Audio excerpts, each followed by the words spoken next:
आज मदनी महोदय ने अपने वक्तव्य में ये कहा है कि भाई हम लोगों को इस प्रकार से बदनाम किया जा रहा है। देखिए, न तो हम किसी व्यक्ति के खिलाफ हैं, न हम किसी पंथ के खिलाफ हैं, न किसी धर्म के खिलाफ हैं। हमारे सनातन धर्म की सबसे बड़ी खूबसूरती यह है कि वसुदेव कुटुंब यानी पूरी दुनिया मेरा परिवार है और सर्वे भवन्तु सुखिनः यानी पूरी दुनिया में सुख रहे, चैन रहे।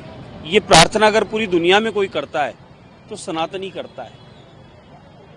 और बड़ी बात कि एक भारतवर्ष ही ऐसा है और सनातनी हिंदू ही ऐसा है जो प्रत्येक वस्तु में भगवान मानता है। क्या आकाश हो, क्या जल हो, क्या जीव जंतु पशु पक्षी हो, क्या हमारी धरती माता हो, सबको हम लोग भगवान का स्वरूप मानते, पंच तत्व को भगवान कहते हैं। और हमारे धर्म में किसी को भी कोई नुकसान पहुंचाना, यहाँ चींटी की भी चिंता रखते हैं और हाथी की मण की भी चिंता रखते हैं। ये स्वभाव हम लोगों का, सनातनियों का है। जिस प्रकार का बयान उन्होंने दिया कि हमें बदनाम किया जा रहा है, हमें जिहाद बता दिया जा रहा है, ये हमने नहीं किया है। ये संपूर्ण देश और दुनिया में जिस प्रकार की हरकतें इस्लाम मानने वालों ने की है, ये वो हरकतें दर्शाती है कि आप क्या कर रहे हैं। जब आपकी बुक में लिखा है कि आप किसी बुत को नहीं मानते, किसी भवन को नहीं मानते, फिर आपको मकबरे मस्जिद बनाने की आवश्यकता क्या है?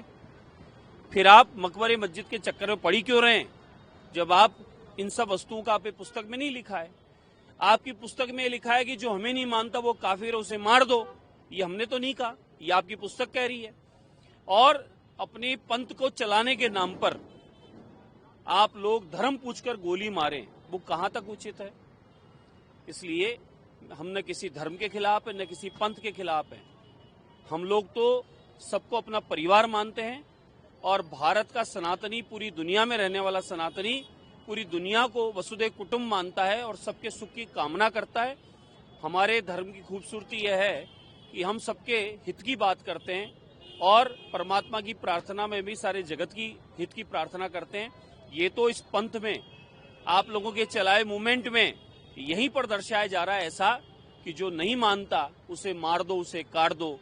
और जबरदस्ती, जोर जबरदस्ती कहीं बहन बेटियों को, बच्चियों को बरगलाने का काम, कहीं जमीन कब्जा करने का काम, किसी न किसी रूप में जो इस प्रकार का आप काम करते हो, जिसे आप अपने आप में, आप लोगों ने जिहाद बताया है कि ये आपके पंथ का जिहाद है, आपके ये धर्म का जिहाद है। तो ये इस प्रकार का, ये आप लोगों ने तो बताया। मदनी साहब, हमने नहीं बताया, ये आपने अपना ही परिचय इस्लाम को मानने वालों ने दिया है। मुझे बता दो, डॉक्टर, इंजीनियर, साइंटिस्ट या कोई अन्य किसी डिपार्टमेंट में काम करने वाला या कोई अधिकारी कभी किसी बम कांड में नहीं मिला है, कभी किसी को मारने में नहीं मिला है, कभी किसी आतंकवाद में नहीं मिला है। कोई ना कोई पढ़ा लिखा होता है, वो डॉक्टर, इंजीनियर, साइंटिस्ट होता है तो वो बम फोड़ता मिलेगा। दिल्ली में ताजा उदाहरण है।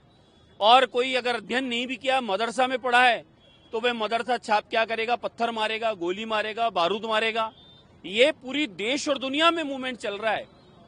धर्म की खूबसूरती यह है कि सबके सुख की कामना करो, अच्छी शिक्षा, अच्छी आपकी तालीम दो, उन्हें अपना धर्म, अपना पंथ पढ़ाओ, सिखाओ, लेकिन साथ में राष्ट्र की भक्ति, उस धरती माता की भक्ति, इस पृथ्वी माता की भक्ति, अपने देश की रक्षा, इसकी भी बात सिखाओ साथ में। जिस देश में हम रहते हैं, जिस माटी पर हम रहते हैं, उस पर का कर्ज हमारे ऊपर है। सर्वोपरि हमारी देश की धरती है जिसमें हम रहते हैं, उसके लिए चिंता हम सबको करनी चाहिए। कोई भी धर्म पंथ का मानने वाला हो, हम सबका आदर करते हैं, सबका सम्मान करते हैं।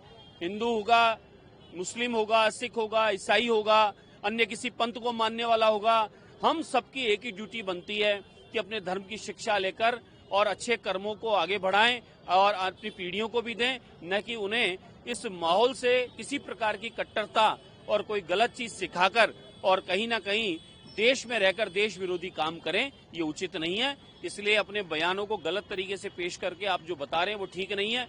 अगर इस प्रकार का किसी ने कहा है आपके बारे में, तो पहले आप देखें कि जो उदाहरण हमारे सामने आ रहे हैं, क्या डॉक्टर हैं कि क्या अन्य लोग हैं, सभी लोग एक काम में लगे हैं। क्या कहें इसे? आप स्वयं मनुष्य होकर मनुष्य के दुश्मन बने पड़े हैं। पूरी दुनिया में इस प्रकार के काम हो रहे हैं। आप अपने मदरसों के माध्यम से या अन्य अन्य आपके संगठनों के माध्यम से जिस प्रकार की भाषा का उपयोग करके जो बरगलाने का काम कर रहे हैं, आप देखिए कश्मीर में ये स्थितियां उत्पन्न कर दी थी। कश्मीर में धारा 370 हटने के बाद सुख है, चैन है, शांति है, अमन है, व्यापार है, रोजगार है, कश्मीर की तरक्की है।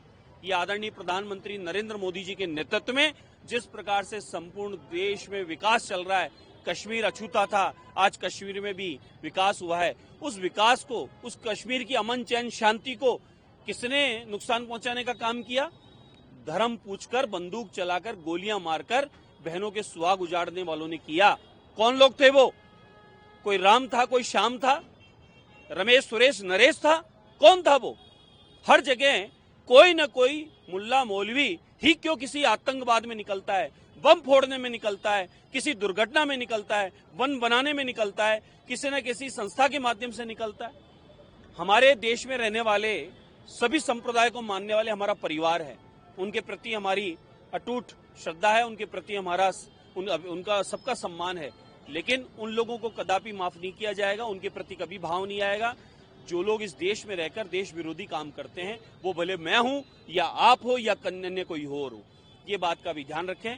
मेरा अनुरोध है सम्मानीय मदनी साहब से, अगर आप अपने इष्ट को मानते हैं, परवरदिगार को मानते हैं, उसकी आराधना करते हैं, तो कृपया आप लोगों को देशभक्ति के बारे में बताने का काम करें, देश हित की बात करें।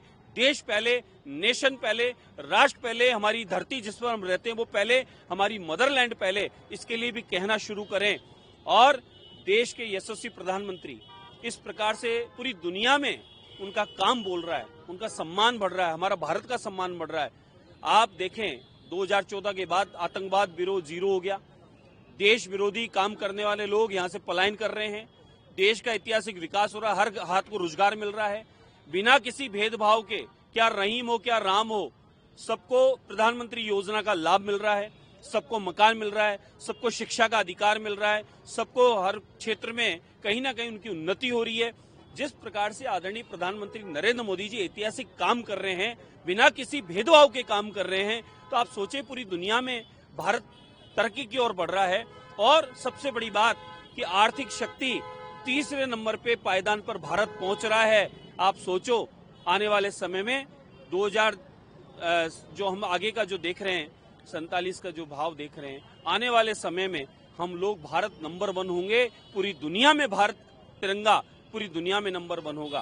तो आप उस बात को देखें और नई पीढ़ी को समझाने का काम करें, धर्म के माध्यम से अपनी संस्कृति, अपनी परंपरा, अपनी धरती माता और भारत के प्रति भाव रखकर और लोगों को इस भारत भूमि से जोड़ने का काम करें। आपसे कृपया अनुरोध है, निवेदन है, मेरी प्रार्थना है, देश के अमन चैन शांति में, देश के भाईचारे में अपना योगदान दें।